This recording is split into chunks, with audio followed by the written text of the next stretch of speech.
Vamos a mais um exemplo. Mostrar que a função dada é diferenciável no ponto 1, 0 e encontrar a aproximação linear de f nesse ponto. Então são duas partes, são dois cálculos. Primeiro mostrar que ela é diferenciável, depois encontrar a aproximação linear no ponto 1, 0. Aqui, diferente do outro exemplo, o ponto só foi dado em relação a duas coordenadas, x e y. Se a gente precisar da coordenada z, basta que a gente substitua o x por 1 e o y por 0, que aí a gente vai encontrar o valor da terceira coordenada desse ponto. Mas no nosso caso, para esse exemplo, nós só vamos precisar das coordenadas x e y do ponto. Mas nada nos impede de substituir essas coordenadas na função para encontrar a coordenada z. Então vamos à resolução da primeira parte, mostrar que a função é diferenciável.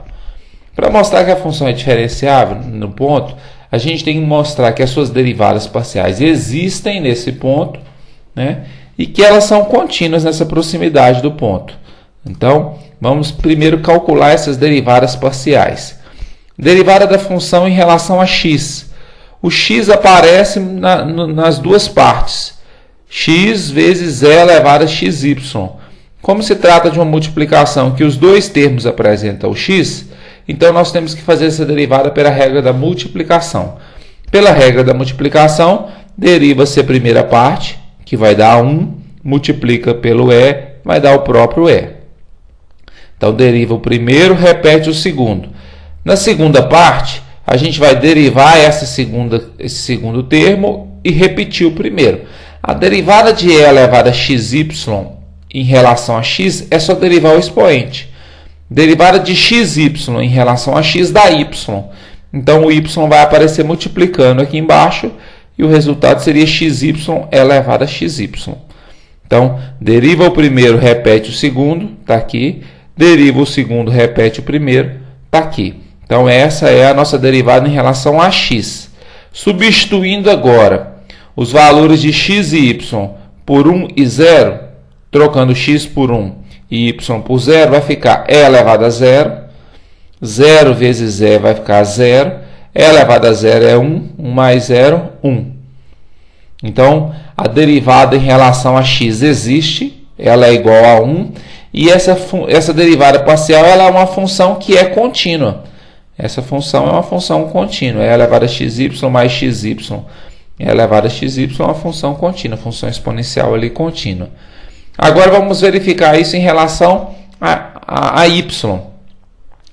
Derivando essa função em relação a y, como o y só aparece na função na parte exponencial, então o x a gente vai repetir e derivar só essa parte de cá. Só que derivar essa função exponencial é derivar só o seu expoente.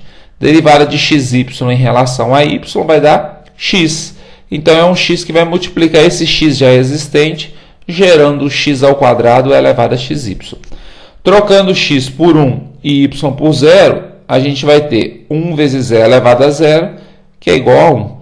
Então, a derivada parcial em relação a y existe e a função é uma função contínua. Essa derivada parcial em relação a y é uma função contínua. Assim, a gente pode concluir as derivadas existindo, como é o caso 1 e 1, e sendo contínuas, essas funções que aqui estão são funções contínuas, então a gente pode concluir que é diferenciável. Então, mostrar que é diferenciável num ponto é mostrar que as derivadas existem e que são contínuas.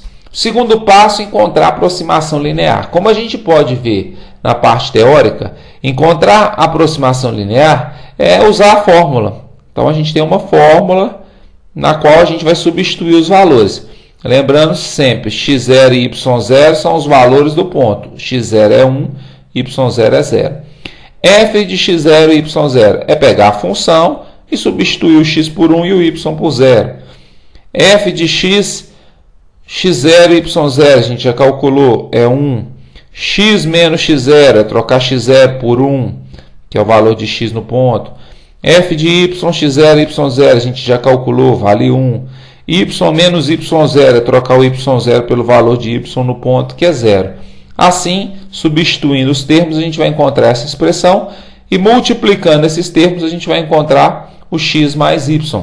Ou seja, para xy próximos de 1, 0, o valor de f de xy é aproximadamente x mais y.